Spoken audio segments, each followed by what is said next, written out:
যাতে আমরা একটু হতাশ হয়ে পড়ছি, আবার মনের জোরও রাখতে হচ্ছে, আশাও রাখতে হচ্ছে, কিন্তু আমরা সবসময় চেষ্টা করছি কিছু একটা বিচার পাই। এবং কোটি কোটি লোক দেশের বিদেশের তারাও চেষ্টা করছে যে যাদের ন্যায় বিচার হয়। সিবিআই একই কথা বলে যাচ্ছে, আমাদের যা ক্ষমতা আছে আমরা সর্বশক্তি দিয়ে চেষ্টা করছি। পুলিশের যে কর্মকাণ্ড দেখছিলাম সেটা আমরা সন্তুষ্ট হতে পারিনি।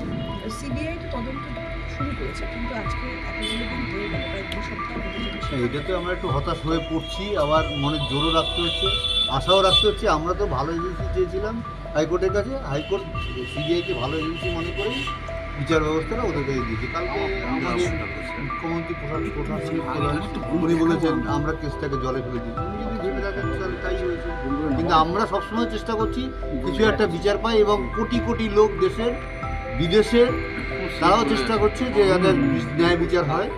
আমরা যারা যারা এই আন্দোলন করছে সব সময় তাদের পাশে আছি। যে কোনো রকম সহযোগিতা তাদের যদি আমাদের পক্ষ থেকে সম্ভব হয় আমরা অবশ্যই করবো। তারা আমাদের সঙ্গে সহযোগিতা করছে এবং সংবাদ মাধ্যমও আমাদের বিষয়টাকে আরও তুলে ধরার চেষ্টা করছে বারবার করে। তার জন্য সবাইকে সিবিআইয়ের ভূমিকাকে কিভাবে দেখছেন?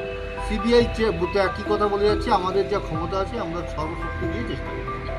ঘটনার পর মুখ্যমন্ত্রী বাড়িতে এসেছিলেন, ওনার যেটা বক্তব্য আপনাদের সব দাবি দাবা তিনি মেনেছিলেন। আমাদের কোনো দাবি ছিল না, আমাদের দাবিতে একটাই যে আমরা বিচার যেন পাই।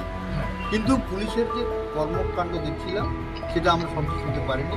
তার জন্যই আমরা হাইকোর্টের কাছে ভালো এগিয়ে দিয়েছি। হাইকোর্ট সিবিআইকে ভালো মনে করি এটাই দিয়েছি।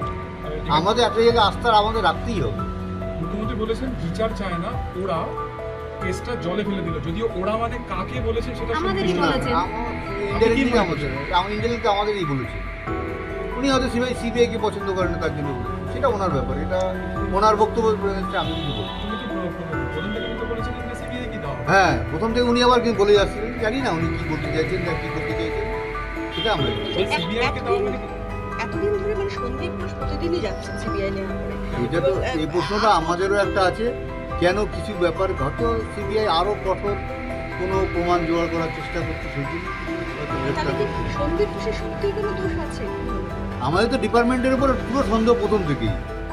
তার পরবর্তীকালে যে সমস্ত ভিডিও ক্লিপ দেখেছি তাহলে তো এখন পুরোপুরি ডিপার্টমেন্টের উপরেই আমরা দায়ী। ডিপার্টমেন্টের প্রথম থেকে দায়ী করে আছে। এখনো পর্যন্ত মুখ্যমন্ত্রী হিসেবে মমতা ব্যানার্জির ভূমিকা, সেটাতে আপনারা সন্তুষ্ট? তার বিভিন্ন রকমের না, এই ব্যাপারে আমি কোনো মনে করি না।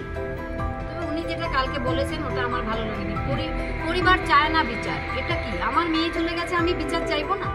দুনিয়ার কোটি কোটি লোক বিচার চাইছে আর পরিবার বিচার চায় না। কোটি কোটি বিশ্ব আমার মেয়ের পাশে দাঁড়িয়েছে, তারা এত আন্দোলন করছে এবং সবাই আমরা তাদের আন্দোলনকে সমর্থন করছি। রাস্তাঘাট ভরে যাচ্ছে। এবং আমি চাইছি যে আমার মেয়ের যতদিন বিচার না পায় ততদিন যেন তারা সেই আন্দোলন চালিয়ে যায়।